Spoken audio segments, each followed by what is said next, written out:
سارے جہاں پہ برسے گی اب رحمت خدا،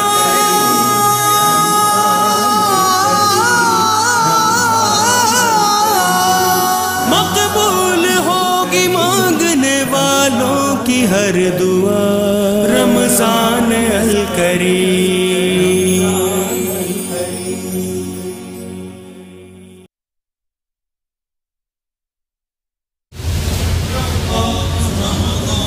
بسم اللہ الرحمن الرحیم۔ السلام علیکم ناظرین، میٹرو ون نیوز کی خصوصی افطار نشریات آباد ہے رمضان کے ساتھ۔ میں ہوں آپ کا میزبان ڈاکٹر بلند اقبال، اور ناظرین آپ کو یہ بتاتے چلیں کہ آج کی یہ ٹرانسمیشن ہم آپ کے سامنے لے کے آئے ہیں میٹرو ون نیوز کے اسٹوڈیو سے۔ یہ ٹرانسمیشن براہ راست پیش کی جا رہی ہے، اور دراصل کچھ تکنیکی کچھ خرابیوں کی وجہ سے کچھ ایسے مسائل تھے جن کی وجہ سے ہمیں تھوڑا سا آن ایئر آنے میں دیر ہوئی، تاخیر ہوئی۔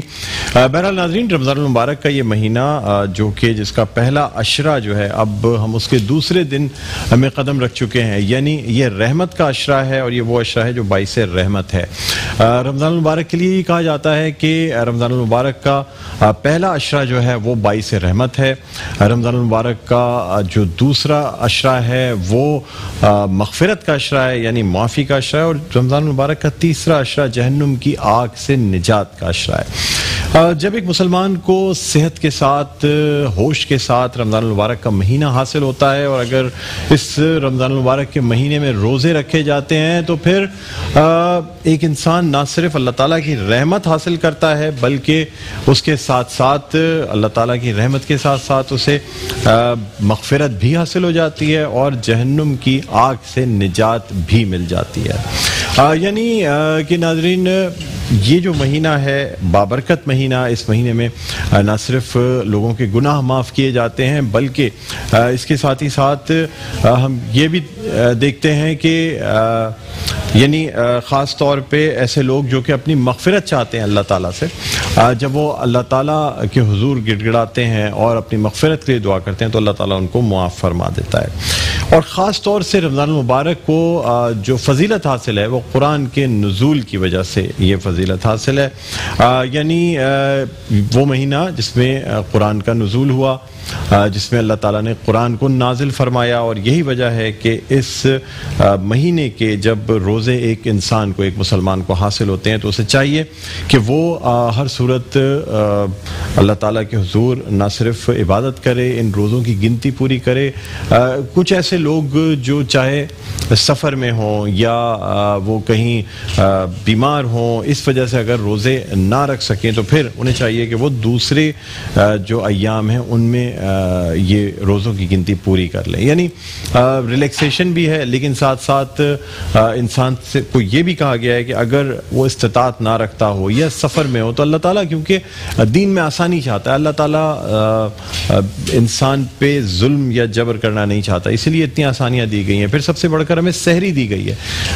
مختلف مذاہب کے جو روزے ہیں یا ان میں یا مسلمانوں کے روزوں میں سب سے بڑا فرق یہ ہے کہ ہمیں سحری عطا کی گئی ہے، یعنی ہمیں اللہ تعالیٰ کی نعمتیں حاصل ہوتی ہیں سحر تک، اور اس کے بعد پھر جب سحری سے لے کے افطار تک ہم روزہ رکھتے ہیں تو پھر افطار میں دوبارہ سے ہمیں اللہ تعالیٰ کی نعمتیں حاصل ہوتی ہیں، اور اس وقت اللہ تعالیٰ کا قرب حاصل کرنے کا بھی یہی موقع ہوتا ہے جب افطار میں ایک تو اللہ تعالیٰ کی نعمتیں حاصل ہو رہی ہوتی ہیں اور پھر اللہ تعالیٰ کا قرب حاصل ہو رہا ہوتا ہے۔ بہرحال ناظرین، یہاں ایک چھوٹا سا وقفہ لینا چاہیں گے، وقفے کے بعد یہ ہیڈ لائن نیوز کا وقفہ ہے، اور ہیڈ لائن نیوز کے بعد دوبارہ آپ کی خدمت میں حاضر ہوتے ہیں۔ کہیں نہ جائیے گا، دیکھتے رہیے میٹرو ون نیوز کی خصوصی افطار نشریات آباد ہے رمضان۔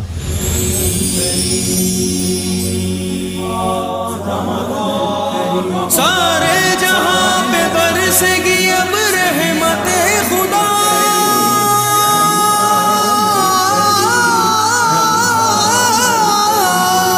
مقبول ہوگی مانگنے والوں کی ہر دعا، رمضان الکریم۔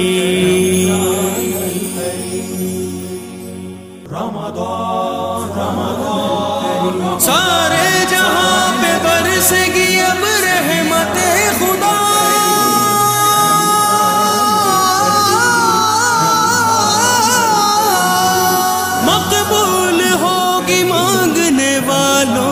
ہر دعا رمضان الکریم.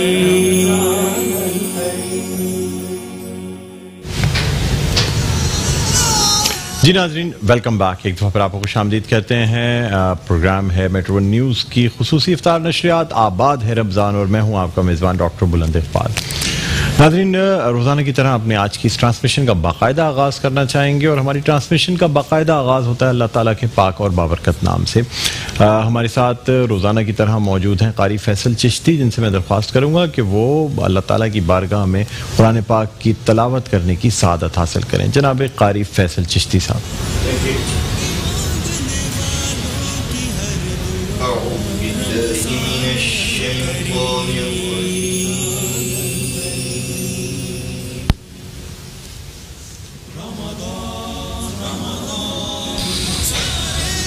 بسم اللہ الرحمن الرحیم.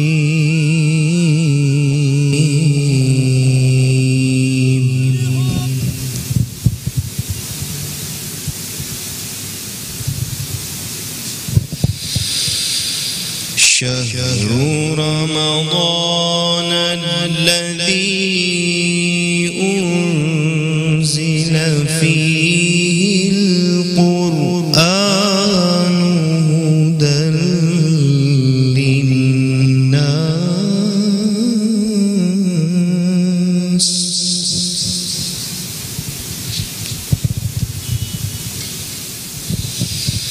هدى للناس وبينات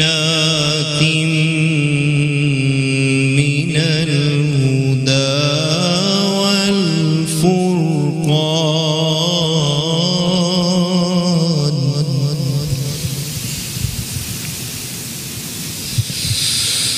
فمن شهد منكم الشهر فليصم.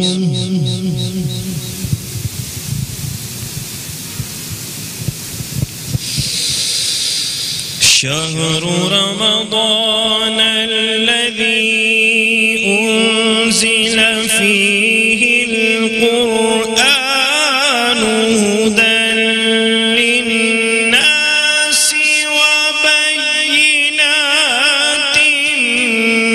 من الهدى والفرقان.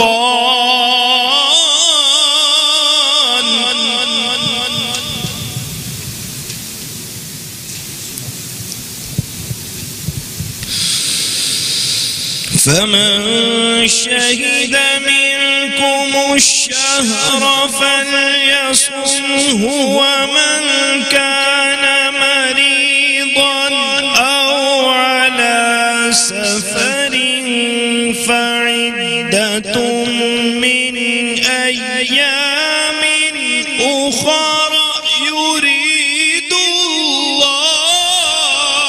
الله بكم اليسر ولا يريد بكم العسر.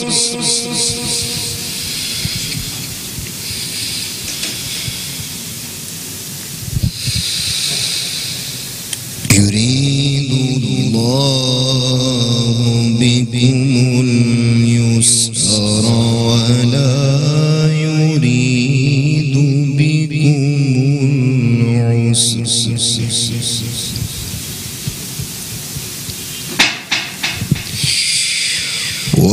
ولتكملوا العدة ولتكبروا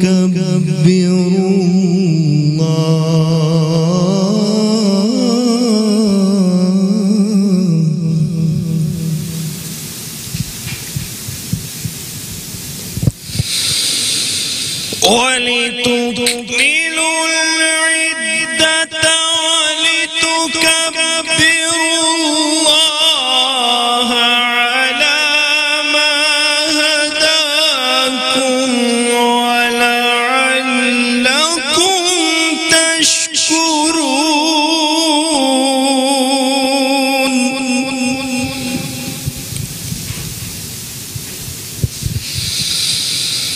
على ما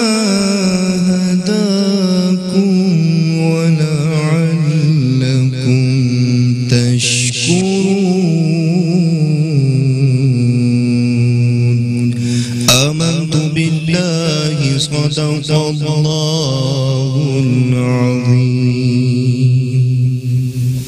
سبحان اللہ، سبحان اللہ، جزاک اللہ۔ ناظرین، قاری فیصل چشتی نے جن آیات کی تلاوت کی، میں ان کا ترجمہ آپ کے سامنے پیش کرتا ہوں۔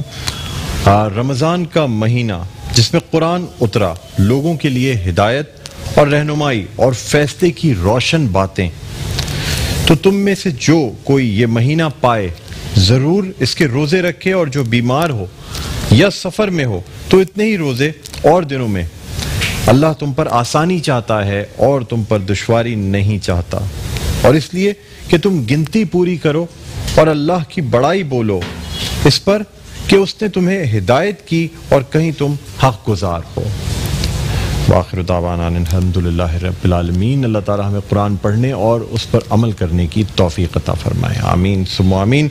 ناظرین، الحمدللہ ہماری آج کی اس نشریات کا آغاز ہو چکا ہے، اور اس سے پہلے کہ اپنی نشریات کو مزید آگے بڑھائیں، اپنے جو ہمارے مہمانان گرامی ان کا تعارف آپ سے کرانا چاہوں گا۔ میرے پہلے مہمان روزانہ ہمارے ساتھ موجود ہوتے ہیں، خاص طور پہ اسلامک اسکالر ہیں، اور ہم ان سے نہ صرف کسی ٹاپک پہ بات کرتے ہیں بلکہ ہم مختلف مسائل بھی ڈسکس کرتے ہیں کہ روزے کے جو مسائل ہوتے ہیں، کیا کیا مسائل کسی شخص کو پیش آ سکتے ہیں، ان کو کس طرح حل کیا جائے۔ تو ہمارے ساتھ اس وقت موجود ہیں مفتی محمد امجد قادری صاحب، جو کہ بانی ہیں، سربراہ ہیں باب المدینہ and Islamic school systems light house Karachi کے۔ السلام علیکم مفتی صاحب، خوش آمدید کہتے ہیں آپ کو۔ وعلیکم السلام ورحمۃ اللہ، ویلکم۔ اور ناظرین، ہمیشہ کی طرح سے ہمارے اس ٹرانسمیشن کا باقاعدہ حصہ بہت خوش لہن نعت خواں ہیں، ثنا خواں ہیں، پاکستان ٹیلی ویژن سے ایوارڈ یافتہ نعت خواں ہیں، اور خاص طور پہ ہمارے اس پروگرام کا حصہ ہوتے ہیں، میٹرو ون نیوز کی تمام ٹرانسمیشنز کا حصہ ہوتے ہیں۔ حمد باری تعالیٰ بھی جب ہم ان سے سنتے ہیں تو ایک منفرد انداز میں حمد باری تعالیٰ پیش کرتے ہیں، اس کے ساتھ ساتھ نعت گو شاعر بھی ہیں، صاحب کلام ہیں، حرف معطر ان کا جو کلام ہے وہ منظر عام پہ آ چکا ہے۔ میرے ساتھ موجود ہیں جناب شکیل مدنی صاحب۔ السلام علیکم۔ وعلیکم السلام شکیل بھائی، خوش آمدید کہتے ہیں آپ کو۔ مفتی صاحب، آپ سے گفتگو کا آغاز کرتے ہیں۔ سر، رمضان المبارک کا مہینہ، پہلا عشرہ جس کا آغاز ہو چکا ہے، اب آج ہم 2 رمضان المبارک کی یہ ٹرانسمیشن افطار کی لے کر آپ کے سامنے حاضر ہوئے ہیں۔ سر، عشرہ رحمت کو کس طرح گزارا جائے کہ انسان کو اللہ تعالیٰ کی رحمت حاصل ہو جائے؟ بہت مہربانی۔ حضور سرور کائنات صلی اللہ تعالی علیہ وآلہ وسلم نے رمضان المبارک کے 3 حصے بیان فرمائے ہیں۔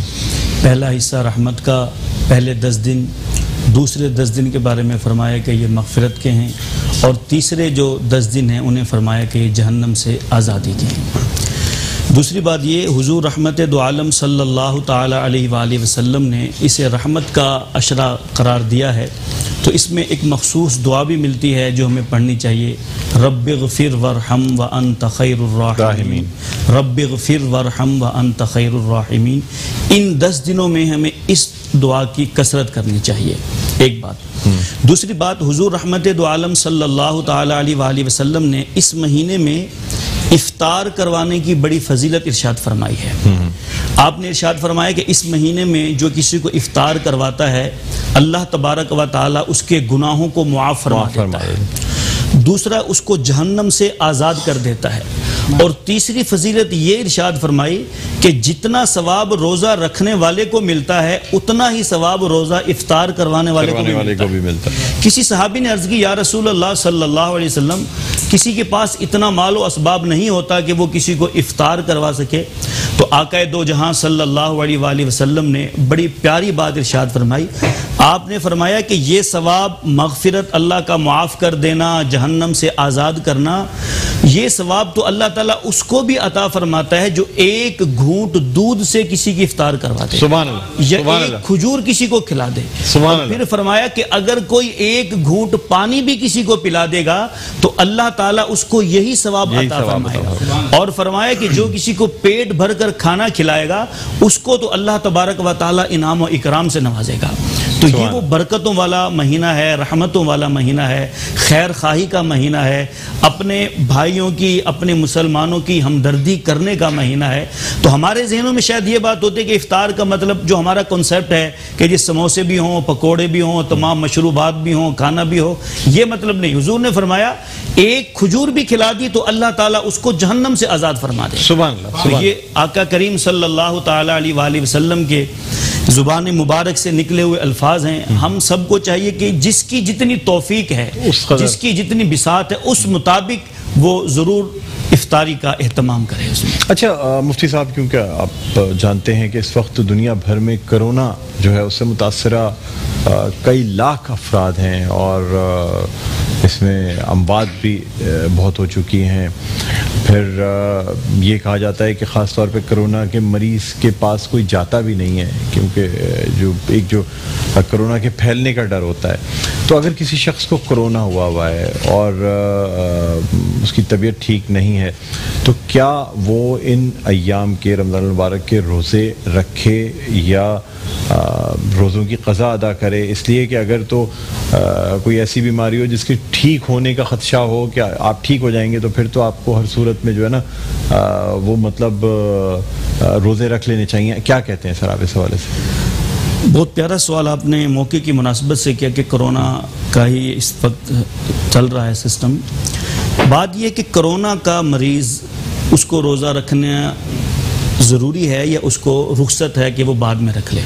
لیکن سب سے پہلے تو اس چیز کا تعین کرنا ہے، ڈاکٹر حضرات کریں گے کہ واقعی اس کو کرونا ہے اور اس حد تک کرونا ہے۔ کرونا کا جو مرض ہے اس کے لیے ڈاکٹر بتاتے ہیں کہ ضروری ہے کہ اس کے گلے میں خشکی نہیں ہونی چاہیے، یعنی وقتاً فوقتاً اس کو پانی پیتے رہنا چاہیے، 15 منٹ 20 منٹ گھنٹے 2 گھنٹے میں اس کا گلا تر رہنا چاہیے۔ اچھا، اگر اتنی سی وجہ ہے کہ اگر ڈاکٹر نے ان کو ڈکلیئر کر دیا کہ یہ کرونا کا مریض ہے اور اس کا سٹیج بھی بڑا ہے اور اگر وہ بھوک اور پیاس برداشت نہیں کر سکتا اور اگر وہ بھوک اور پیاس میں رہے گا تو اس کا یہ مرض بڑھ جائے گا۔ فقہاء کرام نے اپنی کتابوں میں یہ بات لکھی ہے کہ اگر مریض ہے وہ اگر روزہ رکھتا ہے، روزہ رکھنے کی وجہ سے اس کا مرض بڑھ جاتا ہے تو پھر اس کو رخصت ہے کہ وہ ان دنوں میں روزہ نہ رکھے، جب وہ صحت یاب ہو جائے تو پھر اس روزے کی وہ قضا کر لے۔ تو آج کا جو یہ کرونا کا مسئلہ ہے کہ اگر واقعی ڈاکٹروں نے اس کو بتا دیا ہے کہ یہ کرونا کا مرض ہے، کرونا کا مریض ہے، تو پھر اسے رخصت مل سکتی ہے کہ وہ ان دنوں میں روزہ نہ رکھے، جب وہ صحت یاب ہو جائے پھر اس روزے کی وہ قضا کر لے۔ اچھا، یعنی کہ چونکہ ظاہر سی بات ہے یعنی ایک ایسی بیماری ہے جو کہ لگ بھی سکتی ہے اور یہ تو اس صورت میں قضا کرنا جو ہے وہ جائز۔ ان دنوں میں روزہ نہیں رکھیں گے وہ، پھر جب یہ بیماری سے اللہ اس کو شفا دے دے تو پھر اس کے بعد وہ ان جتنے بھی روزے چھوٹے ہوں گے، 2 ہیں 4 ہیں 10 ہیں، پھر وہ قضا کر لے گا ان روزوں کی۔ ٹھیک ہے۔ اچھا، کوئی ایسی بیماری ہو جس میں انسان نے روزہ ترک کر دیا ہو اور ایسا لگ رہا ہو کہ شاید اب جانبر نہیں ہو پائے گا انسان، ان روزوں کے فدیے بھی ادا کر دیے گئے ہوں اور اللہ تعالیٰ اس بیماری سے شفا دے دیتا ہے، وہ انسان بچ جاتا ہے، تو اب کیا وہ روزوں کی قضا ادا کرے گا یا جو فدیے دے دیے گئے اللہ تعالیٰ معاف فرما دے گا؟ دیکھیں، حکم تو یہی ہے کہ جب بندہ بیمار ہے تو وہ صحت یاب ہونے تک انتظار کرے گا، پھر ان روزوں کی وہ قضا کرے گا۔ اگر اس کو یہ مطلب خدشہ تھا کہ مجھے اب صحت یابی نہیں ملے گی تو اس نے فدیہ دے دیا تمام روزوں کا، اب اللہ تعالیٰ نے اس کو شفا یابی دے دی، تو اب یہ جو فدیہ دیا ہے یہ فدیہ صدقے میں شمار ہو جائے گا۔ اب اس کو کہا جائے گا کہ اب وہ دوبارہ روزوں کی قضا کرے گا۔ اچھا، دوبارہ سے روزوں کی قضا کرنی پڑے گی۔ اچھا، یہ جو ہم فدیہ دیتے ہیں کسی کو، کسی شخص کو، ہم یعنی ایک شخص کو افطار اور سحری جو ہے وہی کرانی ہوتی ہے نا، اگر ہم جس کو دے رہے ہیں اس کا روزہ ہی نہ ہو یا ہم نے تو پیسے دے دیے اور اس شخص نے جو ہے وہ یہ پیسے افطار اور روزے میں نہیں استعمال کیے، تو ایسی صورت میں کیا ہوگا؟ کیا ضروری ہے کہ اس کی سحری اور اس کا جو افطار ہے وہ ہماری آنکھوں کے سامنے ہو، اور کیا اس شخص کا روزہ رکھنا بھی ضروری ہے یا نہیں ہے سر؟ دیکھیں، یہ جو پیسے آپ نے فدیے کے طور پر دیے ہیں تو یہ پیسے اس کو روزے میں ہی استعمال کرنا ضروری نہیں ہے جی۔ اچھا، دوسری بات یہ کہ جس کو آپ فدیہ دے رہے ہیں اس کا بھی روزہ دار ہونا ضروری نہیں ہے ضروری، یعنی آپ نے فدیہ تو اس کو دینا ہے جو مستحق فقیر اور مسکین ہو، قرآن کریم میں اللہ تعالیٰ فرماتا ہے انما الصدقات للفقراء والمساکین، یہ صدقات واجبہ جو ہیں یہ فقراء اور مساکین کے لیے ہیں، لیکن ان کا مسلمان ہونا تو ضروری ہے، ان کا مسلمان ہونا ضروری ہے۔ تو یہ صدقہ جو فدیہ جس کی ہم بات کر رہے ہیں تو یہ اس کو دینا کہ جو روزہ دار ہو یا جس نے اس پیسے سے روزے ہی رکھنے ہیں، یہ ضروری نہیں ہے۔ یہ ضروری ہے کہ وہ مستحق ہو، آپ اس کو پیسے دے دیں، پھر وہ چاہے ان پیسوں کے ساتھ جو مرضی کرے۔ جیسے آپ کسی کو زکوٰۃ دیتے ہیں، اب وہ زکوٰۃ والا چاہے پیسوں سے کچھ بھی کرتا پھرے، وہ ہمارا ہیڈک نہیں ہے۔ ہمارا تعلق یہ تھا کہ ہم کسی مستحق کو یہ دے دیں اور ہم بری ہو جائیں گے اس میں۔ اچھا، بس صرف ہمیں یہ مستحق کو فدیہ ادا کر دینا ہے مستحق کو، اس کے بعد چاہے وہ اس کو روزہ افطار میں خرچ کرے، جس طرح خرچ کرے، روزہ ہو یا نہ ہو، اس سے کوئی فرق نہیں پڑتا۔ سر یہ بھی آپ سے جاننا چاہیں گے کہ خاص طور پہ ہم رمضان المبارک میں جو کام کرنے والے لوگ ہوتے ہیں، کچھ شیف بناتے ہیں، کچھ لوگ بالوں کو ڈائی کرتے ہیں، کچھ ناخن کو تراشتے ہیں، کیا روزے کی حالت میں شیف بنانا، ناخنوں کا تراشنا یا بالوں کو خضاب لگانا یہ جائز ہے یا نہیں؟ اچھا، ایک ہی سوال میں آپ نے کئی سوال کر لیے۔ سب سے پہلے شیو، سر یہ تیاری والی ساری باتیں میں نے سوچا ایک ساتھ ہی آپ سے پوچھ لوں نا، ورنہ پھر میں ایک ایک کر کے سوال کرتا ہوں، تو اس لیے میں نے سوچا سب سے پہلے شیو کی بات کر لیتے ہیں۔ دیکھیں، شیو کو تو شریعت میں ویسے ہی اس کی اجازت نہیں ہے۔ شریعت مطہرہ میں داڑھی رکھنے کا حکم، خط بنا سکتے ہیں روزے میں، داڑھی رکھنے کا حکم ارشاد فرمایا، ایک بات۔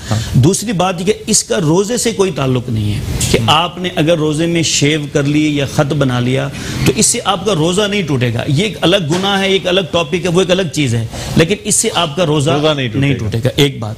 دوسری بات، آپ نے بالوں کو ڈائی کر لیا، اس سے بھی آپ کے روزے پر کوئی فرق نہیں پڑے گا۔ آپ نے ناخن کاٹ لیے یا بال صاف کر لیے آپ نے، تو اس سے آپ کے روزے پر کوئی فرق نہیں پڑے گا، بدستور آپ کا روزہ قائم رہے گا۔ ٹھیک ہے۔ آفٹر شیو استعمال کیا جاتا ہے جس میں الکوہل کی مقدار بہت زیادہ ہوتی ہے، آج کل سینیٹائزر استعمال کر رہے ہیں جس میں بے پناہ 72% الکوہل سینیٹائزر میں ہوتا ہے، تو ہاتھوں سے جراثیم جاتے ہیں۔ نماز بھی پڑھنی ہے، روزہ بھی رکھا ہوا ہے، لیکن سینیٹائزر کا استعمال بھی ضروری ہے، کیا کیا جائے؟ تو اس روزے کی حالت میں اگر سینیٹائزر استعمال کیا جاتا ہے تو اس سے بھی روزے پر کوئی فرق نہیں پڑتا اور نہ ہی وضو پر کوئی فرق پڑتا ہے۔ اگر اس میں الکوہل ہے تو اس سے روزے میں اور نماز میں اس میں کسی چیز کا کوئی فرق نہیں ہے۔ ہاتھ میں لگانے سے کوئی تعلق نہیں، منہ میں اگر جائے گا تو پھر وہ ایک الگ چیز ہے، وہ تو پھر کوئی بھی چیز آپ گلے سے نیچے اتاریں گے تو اس سے تو روزہ ٹوٹ ہی جائے گا۔ البتہ روزے کی حالت میں سینیٹائزر لگانا یا اور اس طرح کے لکوڈ چیزیں استعمال کرنا، اس سے روزے میں کوئی فرق نہیں پڑتا، کوئی فرق نہیں آئے گا۔ اچھا، وضو جو ہے وہ بھی قائم رہے گا؟ جی بالکل، وضو بھی قائم رہے گا۔ مفتی صاحب آپ سے مزید گفتگو کرنی ہے اور شکیل بھائی بھی ہمارے ساتھ ہیں، ان سے ہمیں نعت رسول مقبول صلی اللہ علیہ وآلہ وسلم بھی سنیں گے، لیکن شکیل بھائی ایک چھوٹا سا وقفہ ہے، وقفے کے بعد ناظرین دوبارہ آپ کی خدمت میں حاضر ہوتے ہیں، کہیں نہ جائیے گا، دیکھتے رہیے میٹرو ون نیوز کی یہ خصوصی نشریات جو کہ افطار کی خصوصی نشریات ہیں، آباد ہے رمضان۔ سارے جہاں پہ برسے گی اب رحمت خدا،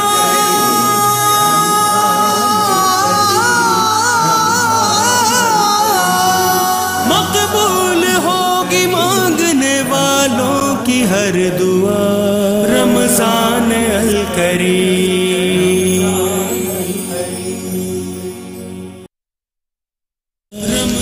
جی ناظرین، ویلکم بیک، ایک دفعہ پھر آپ کو خوش آمدید کہتے ہیں میٹرو ون نیوز کی خصوصی افطار نشریات آباد ہے رمضان کے ساتھ۔ میں ہوں آپ کا میزبان ڈاکٹر بلند اقبال، ہمارے ساتھ موجود ہیں مفتی محمد امجد قادری صاحب، جن سے ہم بات کر رہے ہیں رمضان کے مختلف مسائل کے حوالے سے۔ اس کے علاوہ ہمارے ساتھ موجود ہیں جناب شکیل مدنی صاحب، اور ہمارے ساتھ موجود ہیں قاری فیصل چشتی صاحب، جو کہ جن کی تلاوت سے، جن کی قرأت سے ہم نے اس ٹرانسمیشن کا آغاز کیا۔ بہرحال اس ٹرانسمیشن کو مزید آگے بڑھائیں گے، لیکن ابھی یہاں ہم درخواست کرنا چاہیں گے شکیل مدنی صاحب سے کہ وہ بارگاہ رسالت میں آپ صلی اللہ علیہ وآلہ وسلم نعت رسول مقبول صلی اللہ علیہ وآلہ وسلم پیش کرنے کی سعادت حاصل کریں۔ جناب شکیل مدنی صاحب۔ بسم اللہ الرحمن الرحیم۔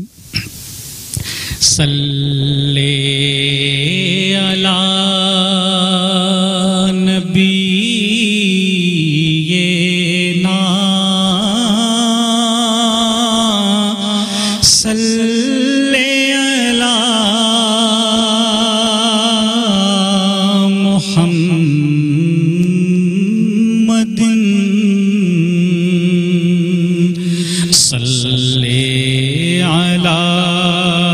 شفیعنا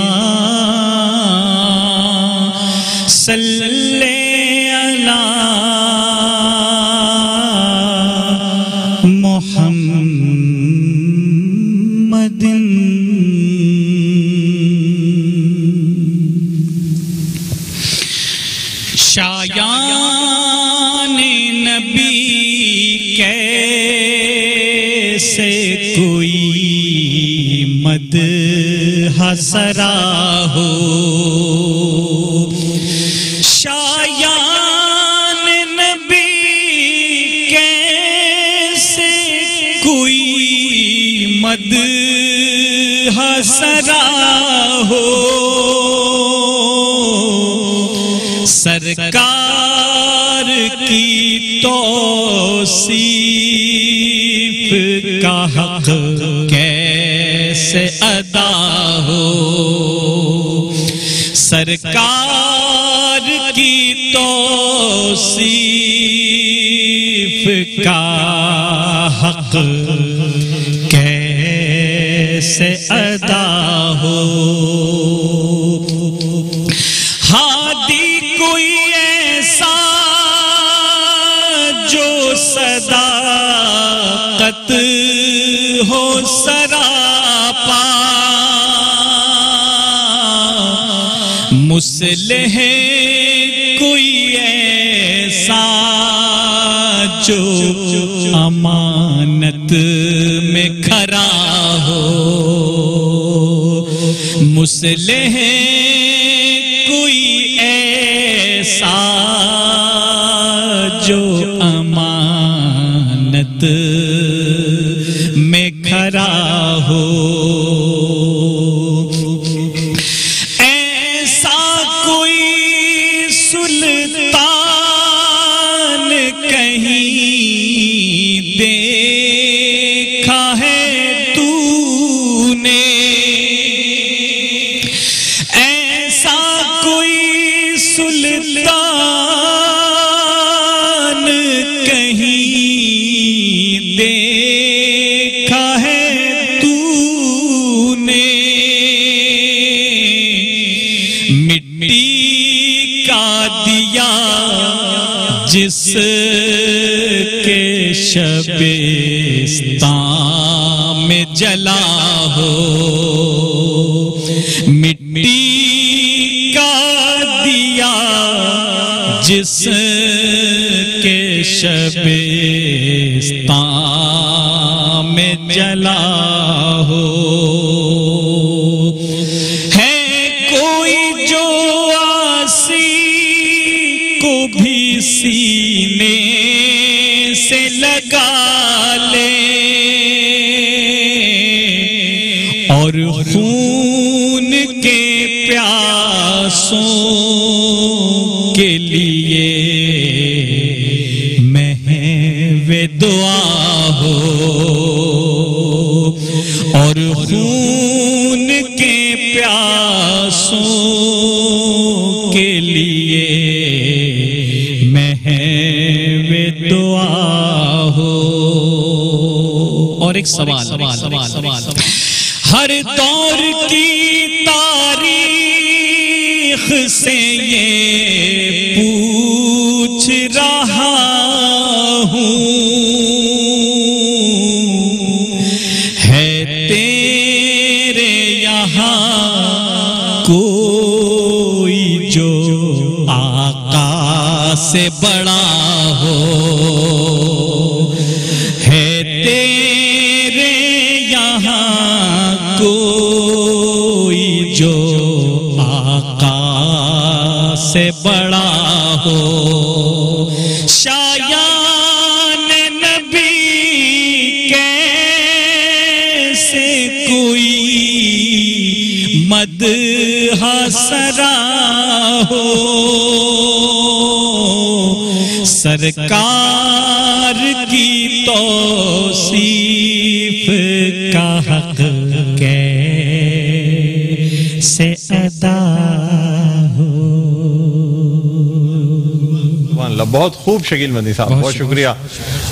مفتی محمد امجد قادری صاحب، آپ سے اب مزید کچھ جاننا چاہیں گے روزے کے مسائل کے حوالے سے۔ اب جس طرح سے بعض دفعہ ہوتا ہے کہ آج کل آنکھ، اور کیونکہ گرمی کا موسم ہے، گرد مٹی آنکھ میں، ناک میں، کان میں چلی جاتی ہے، روزہ رکھ لیا ہے، طویل روزے ہیں، آنکھ میں دوا ڈالنی ہے، ناک میں دوا ڈالنی ہے، کان میں دوا ڈالنی ہے، کیا کیا جائے؟ کیا روزہ مکروہ ہو جائے گا، ٹوٹ جائے گا، یا کوئی فرق نہیں پڑے گا؟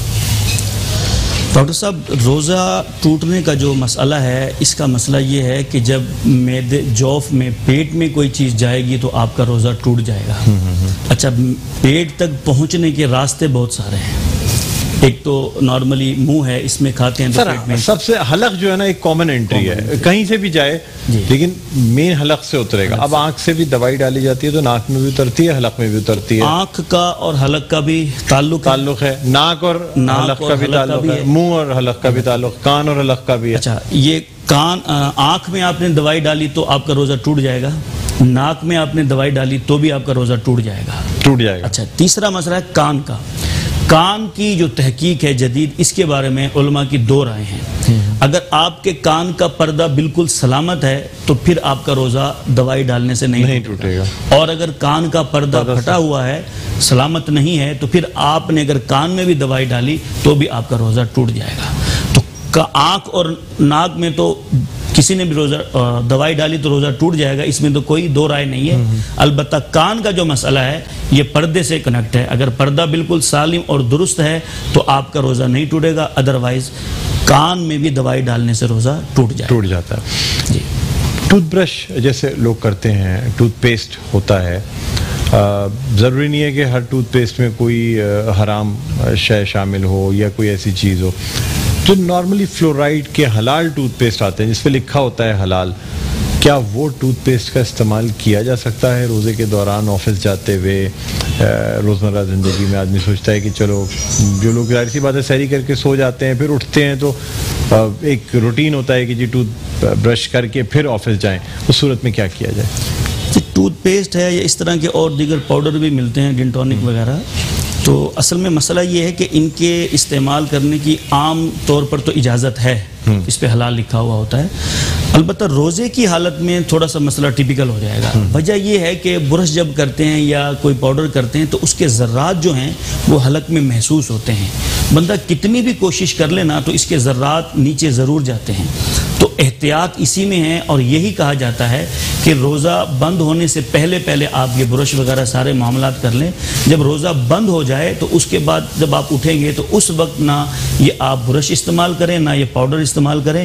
غالب گمان یہی ہے کہ اس کے ذرات جو ہے وہ حلق میں محسوس ہوتے ہیں۔ نارمل عام دنوں میں بھی ہم جب کرتے ہیں تو ٹھنڈا کے ایک احساس جو ہے وہ جاتا ہے۔ اچھا، اگر ٹوتھ پیسٹ نہیں لگائیں اور صرف برش کر لیں پانی سے کھنگال کے، پانی ڈال کے، کیونکہ عادت ہوتی ہے لوگوں کو، کم از کم کچھ تو جن کے پاس مسواک نہیں ہے وہ پھر یہ کرتے ہیں کہ بغیر ٹوتھ پیسٹ لگائے ہوئے سادہ برش کر لیتے ہیں تاکہ تھوڑی سی صفائی ہو جائے، یہ کیا درست ہے؟ کر سکتے ہیں نہیں کر سکتے؟ ہاں، بغیر کچھ لکوڈ یا پاؤڈر لگائے سادہ برش اگر استعمال کرتے ہیں تاکہ منہ میں جو جراثیم ہے وہ ختم ہو جائیں تو اس کی تو اجازت ہے، اس سے روزے پر کوئی فرق نہیں پڑے گا، روزہ آپ کا بدستور قائم رہے گا، اس سے مطلب کوئی فرق نہیں پڑے گا؟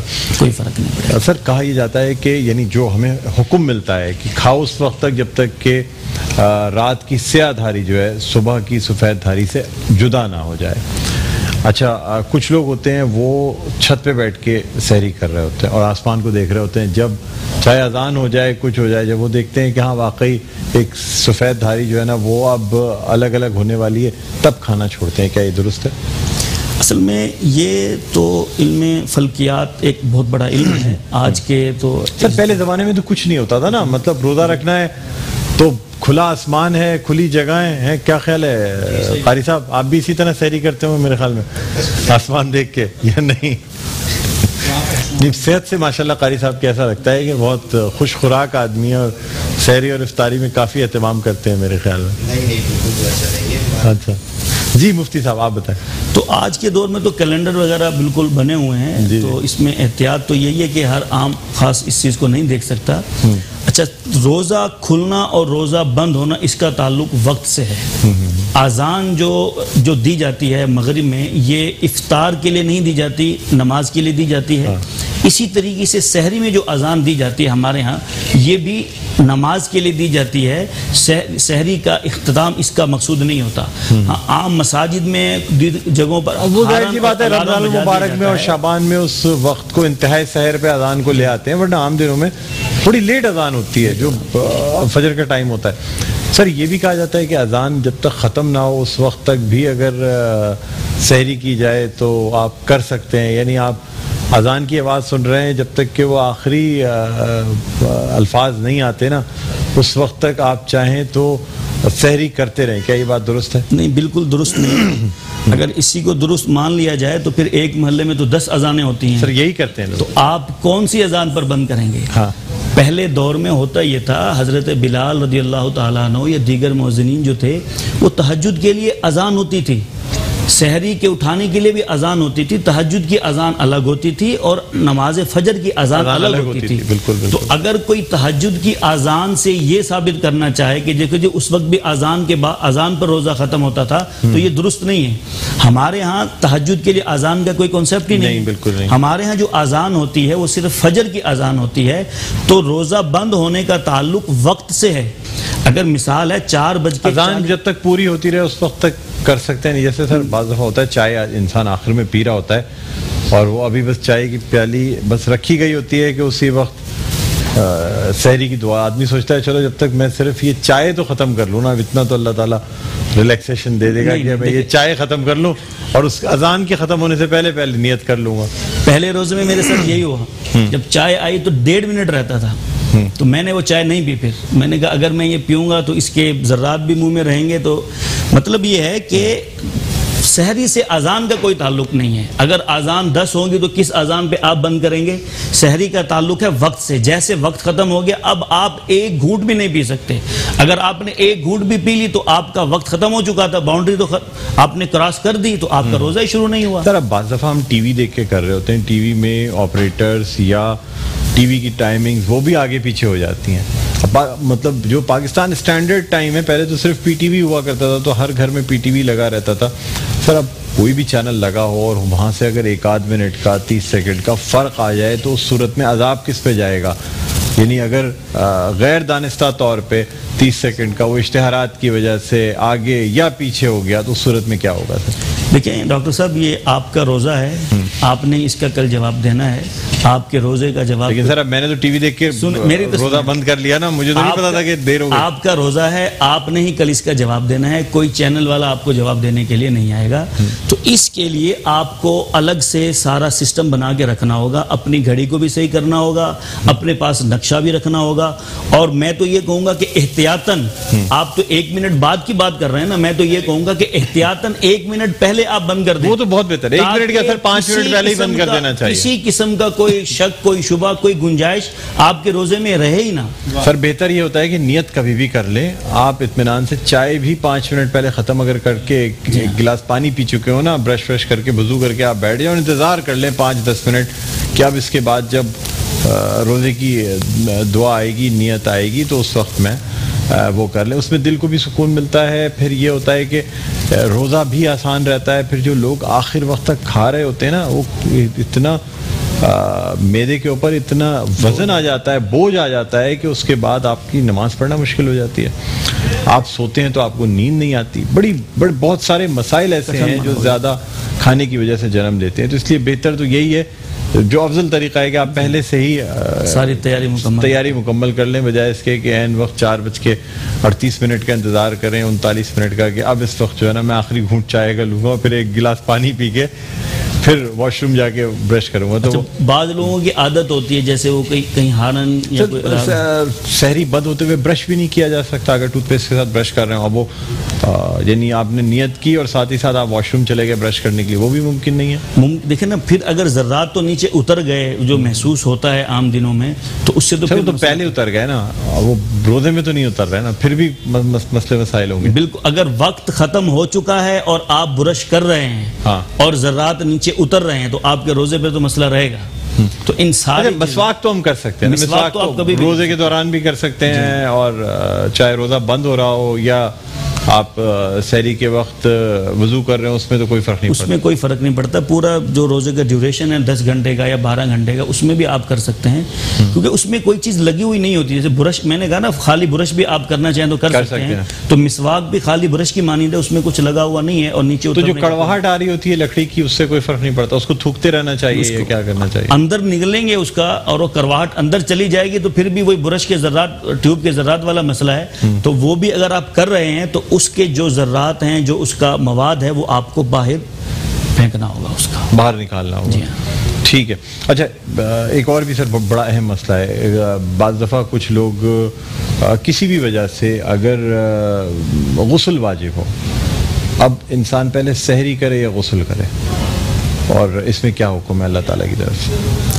اچھا, اس میں پہلے سحری کرے یا غسل کرے, اس میں تو وقت دیکھ لیا جائے. اگر وقت کافی ہے تو اس میں پہلے غسل کر کے پھر سحری کر لیں, اور وقت کم ہے, اور اگر وقت کم ہے تو پھر اس میں احتیاط یہ ہونی چاہیے کہ غسل کے 3 فرض ہیں: کلی کرنا, ناک میں پانی ڈالنا, اور پورے جسم پر پانی بہانا. اگر وقت کم ہے تو اچھے طریقے سے کلی بھی کر لیں اور غرغرہ بھی کر لیں, اور ناک میں اچھے طریقے سے پانی بھی ڈال لیں جو کہ نرم ہڈی تک چلا جائے, اور اس کے بعد آپ کیا کہتے ہیں سحری کر لیں.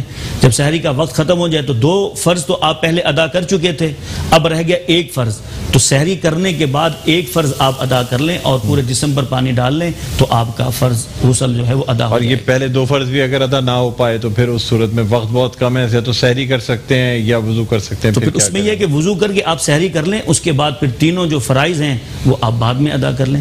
اچھا, اس میں ایک تھوڑی سی توجہ دلانا چاہوں گا. بعض لوگوں کیونکہ روزے کی حالت میں بھی تو جو غرارہ کرنا ہوتا ہے وہ, اور ناک میں بہت اوپر تک پانی چڑھانا بھی منع ہوتا ہے, کیونکہ ناک کے اگر اندرونی حصے میں پانی چڑھ گیا تو پھر آپ کا روزہ مکروہ ہو جائے گا, بلکہ مکروہ نہیں, ٹوٹ ہی جائے گا سر. ہاں. اچھا, اس میں یہ ہے کہ غرغرہ کرنا فرض نہیں ہے. اچھا, ناک کے اوپر دماغ تک وہ تو ضروری ہے سر. جی, ناک کے دماغ تک نہیں تو کم از کم ناک میں کافی اوپر تک تو پانی جانا چاہیے نا. اب جب پانی ناک میں ڈالا جاتا ہے تو یہ کنٹرول نہیں رہ جاتا کہ 1/3 ناک میں جائے گا, 2/3 میں یا 3/3, اس کو روک نہیں سکتے سر. میں آپ کو وہی بتانا چاہ رہا ہوں. ناک کے درمیان میں ایک نرم ہڈی, جی, نرم ہڈی تک پانی پہنچانا ضروری ہے, اور وہ آسانی سے بھی. اچھا, کھینچنا ضروری نہیں ہے, اس کو اوپر آپ کھینچیں گے تو وہ آگے تک چلا جائے گا. نرم ہڈی تک پانی پہنچانا ضروری ہوتا ہے, تو وہ نارملی طریقے سے چلو میں پانی ڈال کے آپ لے جائیں گے, کھینچیں گے نہیں تب بھی چلا جائے گا. اسی طریقے سے کلی جیسے نارملی طور پر ہم کرتے ہیں, تو کلی آپ نے کی, غرغرہ نہیں کیا, تو بھی آپ کا فرض ادا ہو جائے گا. اچھا, اس میں ایک اور چیز میں آپ کو بتاتا چلوں. جیسے آپ نے مطلب یہ غسل کر لیا, روزے کی حالت میں 3 فرض ادا کر دیے, پورے جسم پر پانی بھی ڈال لیا, کلی بھی کر لی, اور ناک میں پانی بھی چڑھا لیا, تو علماء کرام نے اپنی کتابوں میں لکھا ہے کہ یہ آپ کو 3 فرض روزے کی حالت میں ہی کرنے ہیں, اور احتیاط یہ کرنی ہے. جب یہ 3 فرض آپ نے ادا کر دیے, روزہ اب کھل گیا, مغرب کے بعد آپ اچھے طریقے سے اب غرغرہ کر لیں, اور ناک میں اب آپ پانی کھینچنا چاہیں اوپر تو اب کھینچ سکتے ہیں. البتہ یہ نہیں ہے کہ آپ نے صرف روزے کی حالت میں پانی بہا لیا اور یہ 2 فرض بعد میں آپ ادا کریں گے, یہ طریقہ درست نہیں ہے. روزے کی حالت میں ہی آپ کو 3 فرض ادا کرنے لازم اور ضروری ہے. سبحان اللہ, سبحان اللہ, کیا بات ہے سر, بہت خوبصورت انداز میں آپ نے بیان فرمایا ہے. بہرحال اب ایک وقفے کی طرف بھی جانا ہے, لیکن اس سے پہلے ہم درخواست کرنا چاہیں گے قاری فیصل چشتی سے کہ وہ بارگاہ رسالت میں آپ صلی اللہ علیہ وآلہ وسلم نعت رسول مقبول صلی اللہ علیہ وآلہ وسلم پیش کرنے کی سعادت حاصل کریں. صلی اللہ علیہ یا رسول اللہ وسلم علیہ یا حبیب اللہ. ہوتا اگر زمین پر سایہ رسول کا, ہوتا اگر زمین پر, ہوتا اگر زمین پر سایہ رسول کا, پھر پاؤں امتی کہاں رکھتا رسول کا, پھر پاؤں امتی کہاں رکھتا رسول کا, پھر پاؤں امتی کا. رسول کا پڑھتے ہیں یوں تو غیر بھی کلمہ رسول کا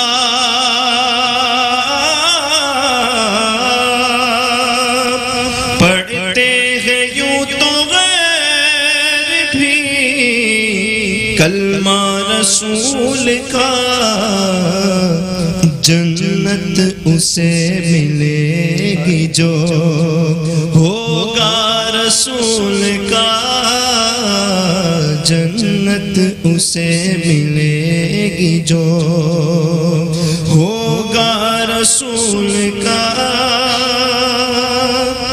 اور دنیا کو دیکھنا بھی گوارا نہیں کیا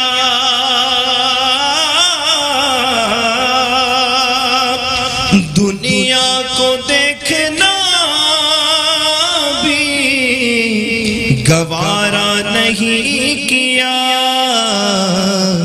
جب تک علی نے دیکھا نا چہرہ رسول کا جب تک علی نے دیکھا نا چہرہ رسول کا ہوتا اگر زمین پر سایہ رسول کا پھر پاؤں امتی کہاں رکھتا رسول کا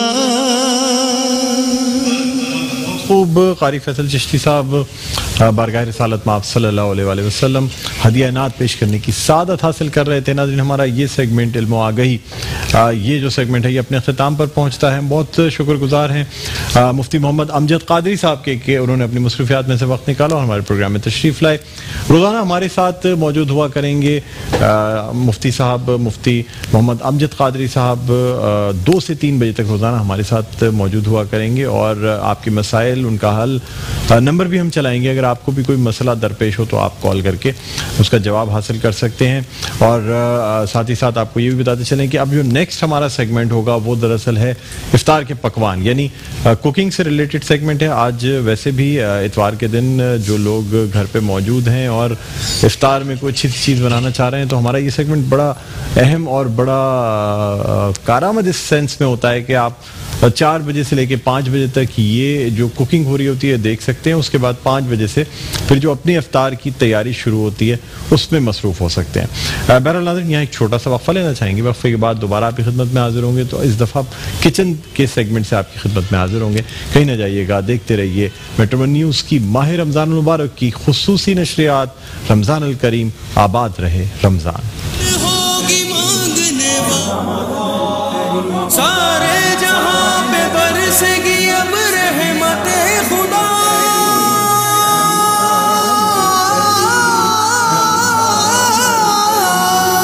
مقبول ہوگی مانگنے والوں کی ہر دعا. رمضان الکریم